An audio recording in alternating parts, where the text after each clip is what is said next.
오늘부터 추석 명절이 시작되네요. 추석 며칠 동안 잘 지내시기 바랍니다. 오늘 이 아침에 저희가 묵상할 말씀은 고린도후서 4장 1절부터 18절 말씀인데요. 오늘 말씀에는 반복되는 용어가 있습니다. 그것이 뭐냐면 1절과 8절과 16절을 보면요. 낙심하지 말라는 겁니다. 1절을 보면요. 그러므로 우리가 이 직분을 받아 궁휼하심을 입은 대로 낙심하지 아니하고 그러죠. 또 8절을 보면요. 우리가 사방으로 우겨쌈을 당하여도 쌓이지 아니하며 답답한 일을 당하여도 낙심하지 아니하며 그러죠. 또 16절을 보면요. 그러므로 우리가 낙심하지 아니하노니 그러죠. 그러니까 오늘 본문은 낙심하지 말라는 내용입니다. 사도 바울이 사람들을 격려하는 내용입니다. 그러면 우리 성도들이 낙심하는 이유가 무엇입니까? 그 이유 몇 가지를 말씀드리면요. 4절을 보면 이렇게 말씀하고 있죠. 그 중에 이 세상의 신이 믿지 않은 자들의 마음을 혼미하게 하여 그리스도의 영광의 복음의 강체가 비치지 못하게 하매니 그리스도는 하나님의 형상이니라. 자, 하나님의 영광의 복음의 광채를 비치지 못하게 하는 세력들이 있다는 거죠.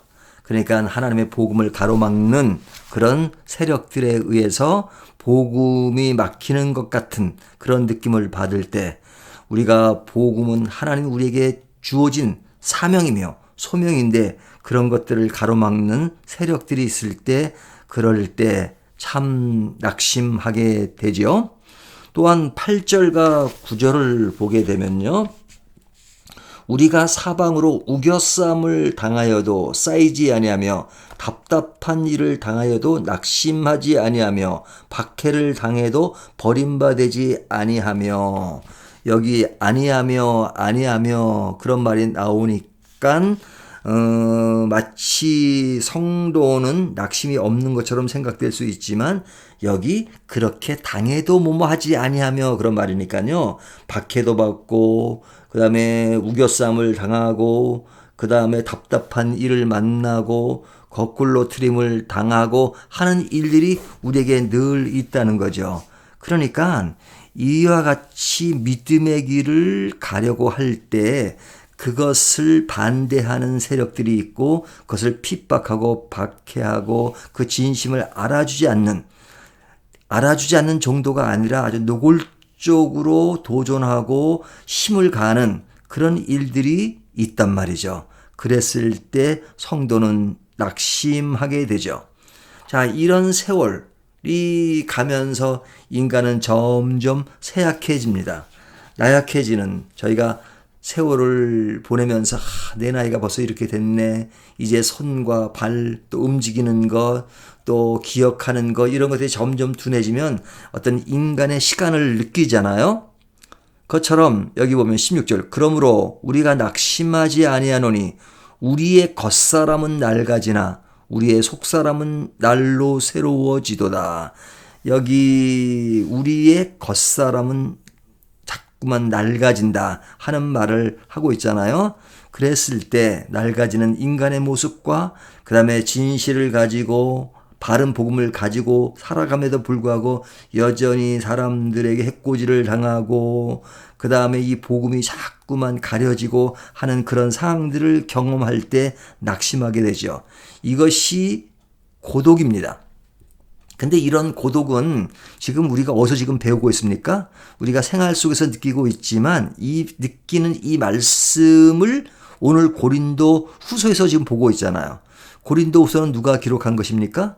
사도 바울이 기록한 것입니다. 사도 바울이 이 글을 쓰고 있는 거죠. 그러니까 사도 바울이 고린도 교회를 개척하고 그들에게 공을 들였음에도 불구하고 그들과의 관계 속에서 이런 고통을 당해야 하는 것을 보면 그때나 지금이나 어떤 인간의 깊은 고독은 있는 것 같습니다. 그러니까 인간의 이런 본능적인 것과 같은 그런 어려움들은 예전이나 지금이나 동일하게 어려움을 갖고 있다는 거죠. 그러니까 이와 같은 낙심하게 되는 경우가 있습니다. 그럴 때 어떻게 해야 되느냐? 오늘 본문은 낙심하지 말라고 하니까 그럴 때 어떻게 해야 되느냐?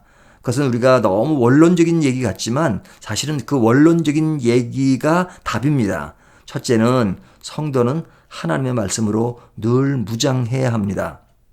하나님의 말씀 속에서 우리가 이러한 일들을 당할 때 이런 것을 어떻게 극복하며 낙심하지 말아야 될 것인가. 그래서 오늘 본문은 여러 가지로 얘기하겠지만 몇 가지를 말씀드리면 7절에 보면 우리는 질그릇이지만 그 안에 보배가 들어있다 이렇게 말하죠.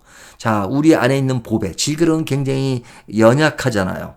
그래서 금방 깨지기 쉽고 아주 볼품없이 생길 수도 있습니다. 그리고 아주 약하단 말이죠. 하지만 그 안에 있는 보배는 굉장히 귀한 것이죠.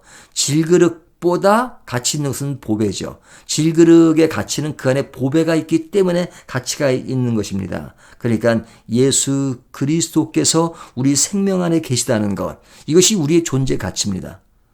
우리가 그 질그릇 안에 보배가 있기 때문에 그 질그릇이 가치가 있는 거죠. 그러나 질그릇이 없는 것이라면 그 가치는 떨어지는 것이란 말이죠. 그래서 우리가 A4 용지 한 장은 그렇게 비싸지 않습니다. 하지만 그 A4 용지 안에 어떤 글의 내용이 써 있느냐에 따라서 그것은 돈으로 환산할 수 없는 가치를 가질 수도 있잖아요. 그 A4 용지 자체가 중요한 것이 아니라 A4 용지에 쓰여진 글이 무엇인가가 중요한 것처럼 질그릇 안에 있는 보배 때문에 우리는 가치가 있는 것이죠. 우리 안에 계신 생명주 되신 예수 그리스도. 우리가 겉사람은 낡아지나 우리의 속사람은 새로워진다. 우리가 정적으로 하나님과 깊은 하나님의 나라를 세계를 추구할 때 우리의 겉사람은 늙지만 속사람은 굉장히 새로워진다. 라는 이야기를 오늘 본문에서 하고 있는 겁니다. 예전에 마틴 로이존스 목사님의 책을 보니까 그 안에 로이존스가 자꾸 연세가 드시니까 이게 겉사람이 자꾸 늙을 수밖에 없죠.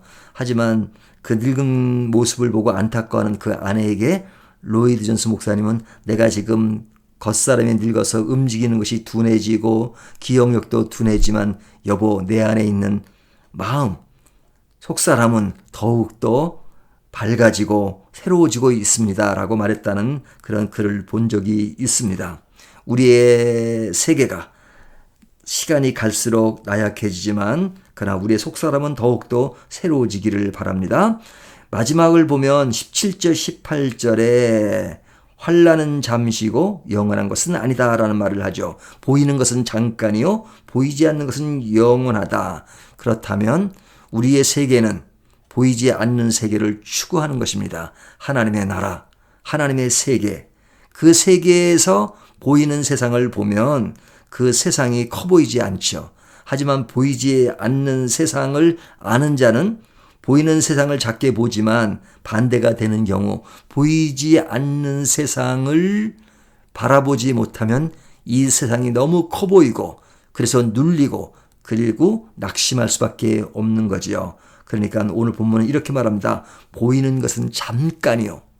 보이지 않는 것은 영원하다. 그러니까 우리는 영원한 것을 추구하는 사람입니다. 영원한 것을 추구할 때도 세상에서 겪는 낙심과 고통이 있을 수 있지만 그러나 말씀 묵상을 통해서 기도를 통해서 우리가 속한 곳이 어딘가 하는 것을 다시 한번 묵상할 때 우리는 힘을 얻고 낙심을 넘어갈 수 있는 것입니다.